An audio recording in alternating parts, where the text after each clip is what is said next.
कल नंबर्स आते हुए दिखे और all in all Asian paints के रिव्यू की अगर बात करें, नतीजे ऑन ऑल फ्रंट अगर देखेंगे फ्लैट थे और हमारे एक्सपेक्टेशंस के मुताबिक ही हम अनुमान भी लगाकर चल रहे थे। हालांकि volume growth scenarios, pricing strategy, ग्रामीण और साथ ही शहरी मांग में किस तरह का इम्पैक्ट है, इनके होम डेकोर बिजनेसेस, इनके ग्लोबल बिजनेस पे किस तरह का टेक है, ये सारी चीज़ों पर फोकस था। और इन तमाम के बीच मैनेजमेंट की कमेंट्री जो थी ये अलग ही तरीके से निकल कर आते हुए दिखी। मैनेजमेंट ने कन्विक्शन दिखाया बिजनेसेस पर, पॉजिटिव कमेंट्स किए और आगे पॉजिटिविटी जारी रहेगी इसकी बात करी।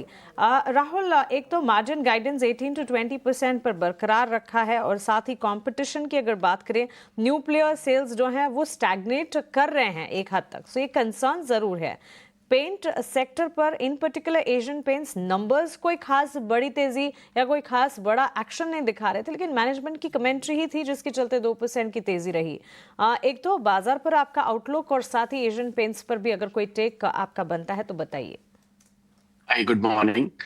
आई थिंक पहले एशियन पेंट्स की बात करें तो मेरे ख्याल से numbers broadly in line with expectations था। मेरे ख्याल से मेजर कोई जो ना जानता हो ऐसा कुछ नहीं है। Year on year slightly better in terms of the top line and slightly better in terms of the bottom line. बाकी margin as you rightly said management ने बरकरार रखे, बट हाईली कॉम्पिटिटिव एनवायरनमेंट जिस तरह से हम देख रहे हैं कि बिरला ओपस 10% से के ऊपर भी मार्केट शेयर हो गया और थर्ड लार्जेस्ट कंपनी हो गया, तो मेरे ख्याल से ये कंपटीशन स्टिफ रहता रहेगा।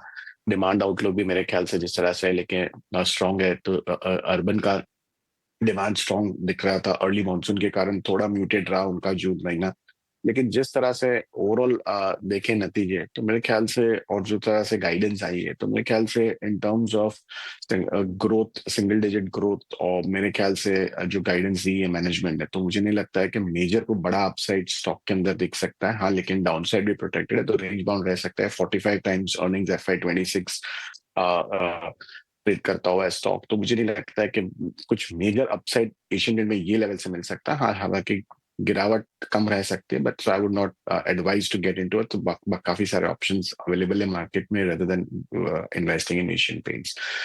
सेकेंडली, मार्केट पर्सपेक्टिव आप बात करें तो मेरे ख्याल से ब्रॉडली लार्ज कैप्स के मोस्टली और निफ्टी यूनिवर्स के मोस्ट ऑफ द कंपनीज के नंबर्स आ गए हैं, तो ब्रॉडली इन लाइन है। काफी स्टॉक्स के अंदर थोड़े नर्वसनेस जरूर देखने को मिले हैं।